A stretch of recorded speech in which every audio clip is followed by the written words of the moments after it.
The Rise advice. Last video got pretty good reception, so I'm probably going to do a couple more of these whenever I just think of random advice or random questions I have when it comes to mostly King of Games related stuff, right? This series is supposed to be more oriented to the person who's going for King of Games rather than the person who's going to be entering a tournament and trying to win the whole thing. So more on the latter, less on the competitive side. And if that's what you guys like, let me know in the comments. We'll keep making more of these videos. Now, the subject I want to tackle today is core versus tech, right? I had a lot of questions about how in my Rise to KoG game, or my Rise to KoG video that we put out last month, and I'm sure we'll get the same exact questions to the Rise to KoG video that we'll be putting out for this month. How did you hit King of Games so fast? From a brand new account, like what's the secret? Do I have to get karma cut? Do I have to, grind a whole bunch of games? And honestly, the answer comes down to a lot of players out there don't understand the difference between a core card and a tech card. Right? A lot of players, I don't know where the stigma comes from. They think if I'm free to play, that gives me an excuse not to have 3 of a core card. So, for example, using my 6 Samurai deck, since this is the deck that's in question, I haven't touched it since I hit King of Games. This is literally the list that I hit King of Games with. You can see it's very, very, very janky, this list, all right? This is not optimized 6 Samurai, whatever, but I still was able to hit King of Games with it. How is the question, right? How did he do that? And ultimately, the answer comes down to core versus techs.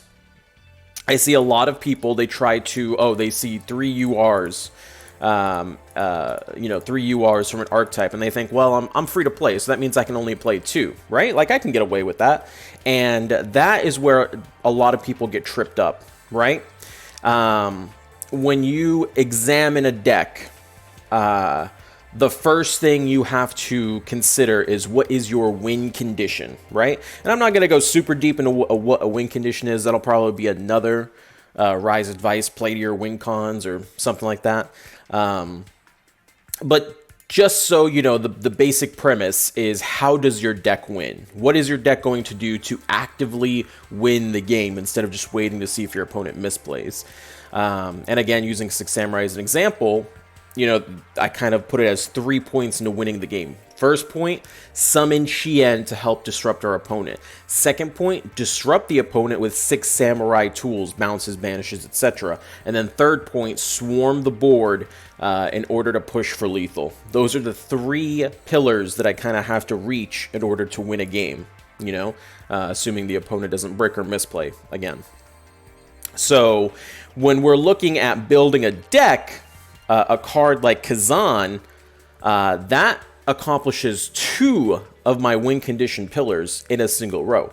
He helps immensely with getting out Shien, who is my big boss monster that helps me control the game, and he helps me swarm the board in order to go into my Exceed plays, like Malevolent Sin, or just straight up go for a huge Tie That Bind in order to beat past my opponent and destroy him. This also goes into addition with things like 6 Samurai United. A couple people are like, well, why'd you go for 3 United? You could have probably settled with 2, maybe even 1 as a free-to-play player and try to get like another karma cut, for example. Well, again, 6 Samurai United helps me draw into my pieces that give me my Shien and my Kazans to swarm the board and go for lethal. These are cards that are actively helping me win the duel. At the end of the day, if the option was to have 3 dual wields or 3 6 Samurai United, I'm always going to want 6 Samurai United because it gets me to my core winning strategy first.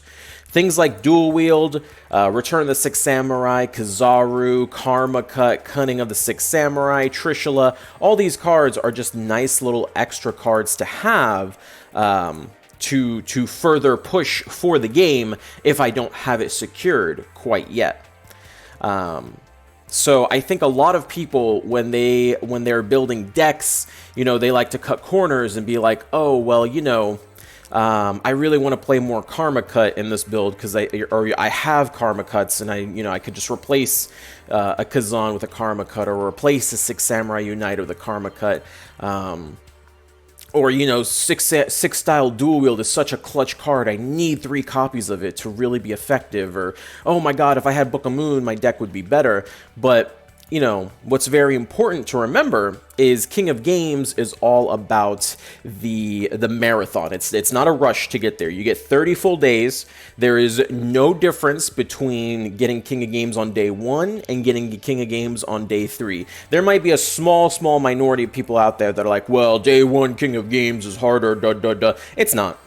I'll tell you right now, it's not. The only difference is you'll probably run into a lot more meta decks in the first 6 to 7 hours of when ranked comes up. Because that's when a lot of people, they just want to get their free 200 gems, they bang out the King of Games, and then call it a day from there. But that does not mean that they're playing those meta decks at an optimal level. It just means there's going to be a whole lot more people playing it on a day-to-day basis. And I'll tell you right now, as the meta is staling and getting more and more boring, even those players aren't getting it right away. So don't listen to people who you know, say stuff like that. It's King of Games is a joke no matter which way you look at it. And the best way to get to King of Games is to just focus on your core winning strategy and don't get sidetracked by, you know, Karma Cut or Dual Wield or whatever the situation may be.